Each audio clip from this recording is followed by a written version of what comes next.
નમસ્કાર, આપ જોઈ રહ્યા છો ન્યૂઝ ફોર ઇન્ડિયા અને આપની સાથે હું છું હંસિની। ગુજરાતના ખેડૂતોની અનેક સમસ્યાઓ ખેડૂતોને મોંઘા રાસાયણિક ખાતરો તેમજ મોંઘી જંતુનાશક દવાઓના ખર્ચ કરીને પાક વાવેલા હોય છે, પરંતુ અનિશ્ચિત વરસાદ, ઝાકળ ભર્યા અને મિશ્ર વાતાવરણના કારણે રોગ પાકોમાં ફેલાઈ જવાથી ખેડૂતો ઉપર સરેરાશ 56,000નું દેવું થઈ જતું હોય છે, જેમાં ખાતર, જંતુનાશક દવાઓનો ઊંચો ભાવ મુખ્ય કારણ બને છે। અનેક રાજ્યો કરતાં સ્થિતિ ખરાબ ગુજરાતમાં ખેડૂતોની વધારે છે। આવક વધારવા માટે કેન્દ્ર અને રાજ્ય સરકાર દ્વારા અનેક યોજનાઓ બનાવવામાં આવી છે, તેમ છતાંય હજુ ખેડૂતોની આર્થિક સ્થિતિમાં સુધારો થયો નથી।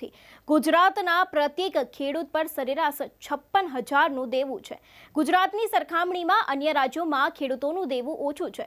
કેન્દ્ર સરકારના રિપોર્ટમાં પણ આ ખાસ મોટો ખુલાસો થયો છે, ત્યારે ખેડૂતોને પડતી હાલાકી જુઓ અમારા ખાસ રિપોર્ટમાં।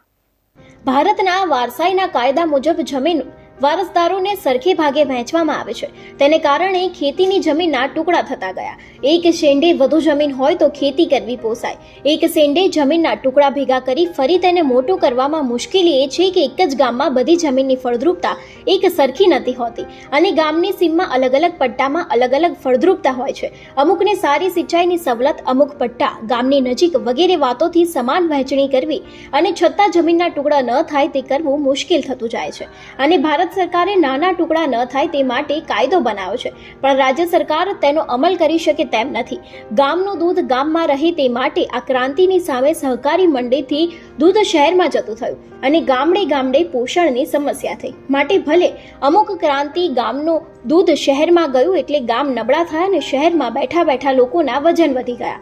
ગામડાને સ્માર્ટ કરવા શહેરના ઉદ્યોગો ગામમાં નહીં પરંતુ ગામનું દૂધ, ઘી, તેની ઉપજ શહેરના જતા બરાબર ગામ લોકો વાપરે છે અને તેની વેલ્યુ એડ કરીને મકબલ કમાણી પણ કરે છે। આવક વધારવા શીખવાડવા અનેક આવશે, પરંતુ જાવક જ ના હોય તો તેનું જીવન કેવી રીતે બનાવવું તેને કોણ શીખવાડશે તેવા અનેક સવાલો પણ ઊભા થયા છે।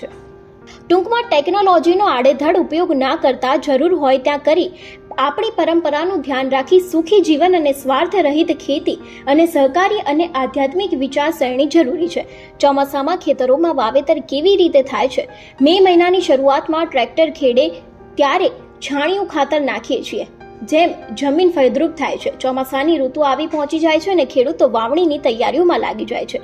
રાજ્યમાં વરસાદની સ્થિતિ, અપૂરતી પિયતની સગવડ, ગ્લોબલ વોર્મિંગ જેવા અનેક પડકારો વચ્ચે ચોમાસાના પાકનું આયોજન મહત્તમ ઉત્પાદન મેળવવા જરૂરી નથી, તેની સાથે જ અનિવાર્ય પણ નથી।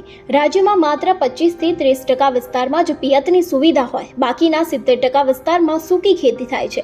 અહીં ચોમાસુ પાક આવકનો મુખ્ય સ્ત્રોત બની રહ્યો છે। ઉત્તર ગુજરાત સહિત રાજ્યભરમાં અનિયમિત વરસાદ, પિયતની અપૂરતી સુવિધા, ચોમાસાની શરૂઆત અને વિદાયમાં ભિન્નતા તેમજ ગ્લોબલ વોર્મિંગની પરિસ્થિતિ જેવા પડકારો વચ્ચે પાકનું મહત્તમ ઉત્પાદન મેળવવા ખેડૂતોએ સમયસર પાક આયોજન કરવું તે પ્રગતિશીલ ખેડૂતોની ઓળખ છે। રાજ્યના કુલ વાવેતર વિસ્તાર પૈકી માત્ર 25થી 30% વિસ્તારમાં જ પિયતની સુવિધા છે, બાકીના વિસ્તારમાં સૂકી ખેતી કરવામાં આવે છે। આ વિસ્તારમાં પાક ઉત્પાદન માટે વત્તા ઓછા પ્રમાણમાં પાણીની ખેંચ રહેતી હોય છે, જેથી આ વિસ્તારમાં બાજરી, જુવાર, કપાસ, મગફળી, મગ, તુવેર, તલ, ગવાર, અડદ, દિવેલા જેવા પાક લેવામાં આવે છે। આ વિસ્તારમાં વરસાદ ઓછો, અનિયમિત અને તેની વહેંચણી પણ સપ્રમાણ થતી હોય છે, જેને કારણે ચોમાસાની ઋતુમાં વરસાદની ભિન્નતાના પ્રમાણે ઉત્પાદનનું જોખમ ઘટાડવા પલટતા સંજોગોને ધ્યાને લઈને વૈકલ્પિક પાક આયોજન કરવું તે પણ મહત્વનું પાસું છે। ચોમાસાની જુદી જુદી પરિસ્થિતિમાં કૃષિ યુનિવર્સિટી દ્વારા ભલામણ કરાયેલા પાક આયોજન મુજબ ખેતી કરવાથી પાકનું મહત્તમ ઉત્પાદન મેળવી શકાય છે। વરસાદ અનિયમિત હોય ત્યારે ચોમાસાની શરૂઆતમાં વરસાદ સમયસર હોય પરંતુ પાછળથી ખેંચાય અને ઘણો મોડો પડે તો પાક નિષ્ફળ જવાનો ખતરો રહે છે। આવી પરિસ્થિતિમાં પહેલો પાક નિષ્ફળ જાય અને પુનઃ સારો વરસાદ પડે ત્યારે બાજરી, જુવાર, તલ કે એરંડાની ભલામણ કરે જાતનું વાવેતર કરવું જોઈએ। ચોમાસાનું મોડું બેસે તો જુલાઈ મહિનાના પખવાડિયામાં જરૂરી વરસાદ પડે તો કૃષિ યુનિવર્સિટીએ ભલામણ કરેલી છે કે બાજરી, જુવાર, અડદ, મગ, તલ, તુવેર, એરંડા જેવા પાકોનું વાવેતર કરવું। જૂનના અંતના ભાગમાં વરસાદ પડે તો મગફળી અને ચોળીનો પાક લઈ શકાય છે। ચોમાસું શરૂ થાય એટલે ગુજરાતના ગામડાઓની વિકટ પરિસ્થિતિ નિર્માણ પામે છે।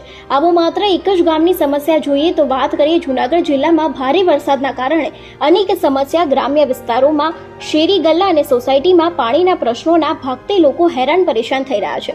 પાણીનો યોગ્ય નિકાલ થતો નથી અને વાડી વિસ્તારમાંથી તમામ પાણી ખેતરોમાંથી સોસાયટીમાં ભરાઈ જાય છે, જેને કારણે રહીશોને ઘણી બધી તકલીફ ભોગવવાનો વારો આવે છે.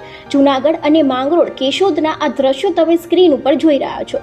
મામલતદાર, વહીવટી તંત્ર અને નેશનલ હાઈવે ઓથોરિટી તરફથી પાણીના જે જૂના નિકાલ થતા હતા તેને ફરી યોગ્ય કરવામાં આવે. પાણીના યોગ્ય નિકાલ થશે તો જ રહીશો શાંતિપૂર્વક રહી શકશે. કેશોદના નાની ઘનસારી ગામે પાણીના નિકાલનો પ્રશ્ન દૂર કરવા ગયેલી સરકાર ટીમની ગાડીઓ પણ ફસાયેલી જોવા મળી રહી છે. આવતા જતા વાહન ચાલકોના સાધનો પણ ફસાયેલા જોવા મળી રહ્યા છે. સરકારી તંત્રના વાહનો પણ ગામમાં ફસાયેલા જોવા મળી રહ્યા છે. આવી અનેક સમસ્યાઓનો સામનો ખેડૂતો કરતા હોય છે. Bureau report, news for India Gujarati.